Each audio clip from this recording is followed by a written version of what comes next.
নমস্কাৰ এই মুহূৰ্তত জনাবলৈ লৈছোঁ বহুকেইটা গুৰুত্বপূৰ্ণ খবৰ আজি হৈছে ৮ অক্টোবৰ আৰু সমগ্ৰ অসমৰ লগতে ভাৰতৰ বিভিন্ন প্ৰান্তৰ এই ধৰণৰ গুৰুত্বপূৰ্ণ খবৰসমূহ নিতৌ চাই থাকিবলৈ আমাৰ চেনেলটোক সাবস্ক্ৰাইব কৰি ভিডিঅ'টোত এটাকৈ লাইক কৰি আমাক উৎসাহিত কৰিবলৈ একেবাৰে নাপাহৰিব গতিকে আহকচোন আজিৰ ভিডিঅ'টো আৰম্ভ কৰোঁ এই মুহূৰ্তত জনাবলৈ লৈছোঁ প্ৰথমটো খবৰ এক জৰুৰী খবৰ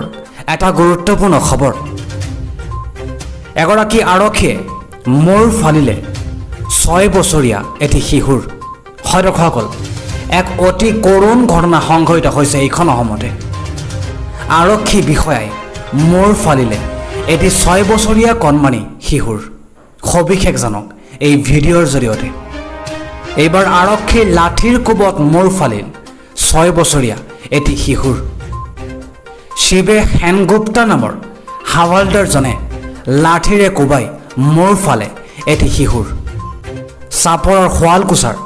আৰক্ষীৰ বৰ্বৰ কাণ্ডৰ বলি হৈছে এটি 6 বছৰীয়া শিশু শুৱালকুছা আৰক্ষী চকীৰ সন্মুখৰ নাকা চেকিং চলি থকাৰ সময়তে সংঘটিত হৈছিল এই ভয়ংকৰ ঘটনাটো নয়াহাটৰ পৰা ঘৰলৈ আহি থকাৰ অৱস্থাত আৰক্ষী চকীৰ সন্মুখতে বাইক ৰখাবলৈ নিৰ্দেশ দিছিল আৰক্ষীয়ে বাইকখন ৰখোৱাৰ পিছতে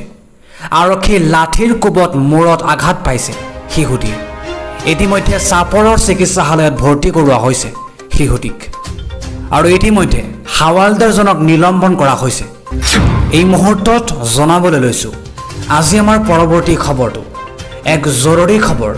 এটা বিগ ব্ৰেকিং নিউজ ৰাজ্যৰ জনতালৈ এটা জৰুৰী খবৰ কিয়নো 8 তাৰিখৰ পৰা 8 অক্টোবৰৰ পৰা 20 অক্টোবৰলৈকে কৰ্তন কৰা হ'ব বিদ্যুৎ সেৱা সবিশেষ জানি ৰাখক এই ভিডিঅ'ৰ জৰিয়তে দৰ্শকসকল 8 অক্টোবৰ অৰ্থাৎ আজিৰে পৰা 20 অক্টোবৰ পৰ্যন্ত কৰ্তন কৰা হ'ব বিদ্যুৎ সেৱা গ্ৰাহকসকললৈ জৰুৰী নিৰ্দেশনা প্ৰকাশ কৰিছে বিদ্যুৎ বিভাগে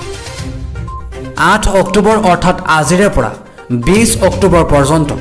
বঙাইগাঁও চহৰত নাথাকিব বিদ্যুতৰ সেৱা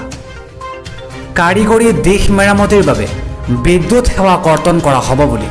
নিৰ্দেশনা প্ৰকাশ কৰা হৈছে 8 অক্টোবৰ অৰ্থাৎ আজি পুৱা 2 ঘণ্টাৰ বাবে কৰ্তন কৰা হৈছে বিদ্যুতৰ সেৱা পুৱা 4:30 মান বজাৰ পৰা 5:30 বজালৈকে আৰু 8:30 মান বজাৰ পৰা পুৱা 9:30 বজালৈকে নাথাকিব বিদ্যুতৰ সেৱা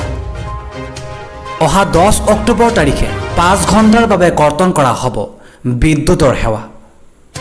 পুৱা 4:30 বজাৰ পৰা 9:30 বজালৈকে বিদ্যুতৰ সংযোগ নাথাকিব বুলি ইতিমধ্যে প্ৰকাশ কৰা হৈছে নিৰ্দেশনাত আৰু ইফালে 11 অক্টোবৰ তাৰিখে 2 ঘণ্টাৰ বাবে নাথাকিব বিদ্যুৎ পুৱা 4:30 বজাৰ পৰা 5:30 বজালৈকে আৰু 8:30 বজাৰ পৰা 9:30 বজালৈকে বিদ্যুৎ কৰ্তন কৰা হ'ব এই কথা ঘোষণা কৰা হৈছে নিৰ্দেশনাত অহা 13 অক্টোবৰত 4 ঘণ্টাৰ বাবে বিদ্যুৎ সংযোগ নাথাকিব বুলি প্ৰকাশ কৰা হৈছে পুৱা 4:30 বজাৰ পৰা 8:30 বজালৈকে বিদ্যুৎ নাথাকিব বুলি ঘোষণা কৰা হৈছে 14 অক্টোবৰ তাৰিখে 4 ঘণ্টাৰ বাবে কৰ্তন কৰা হ'ব বিদ্যুৎ সংযোগ সময় হৈছে পুৱা 4:30 বজাৰ পৰা 8:30 বজালৈকে বিদ্যুৎ নাথাকিব 16 অক্টোবৰ তাৰিখে পুৱা 4:30 বজাৰ পৰা 8:30 বজালৈকে বিদ্যুৎ নাথাকিব 17 অক্টোবৰ তাৰিখে পুৱা 4:30 বজাৰ পৰা 8:30 বজালৈকে নাথাকিব বিদ্যুৎ সেৱা 19 অক্টোবৰ তাৰিখে পুৱা 4:30 বজাৰ পৰা 8:30 বজালৈকে বিদ্যুৎ কৰ্তন কৰা হ'ব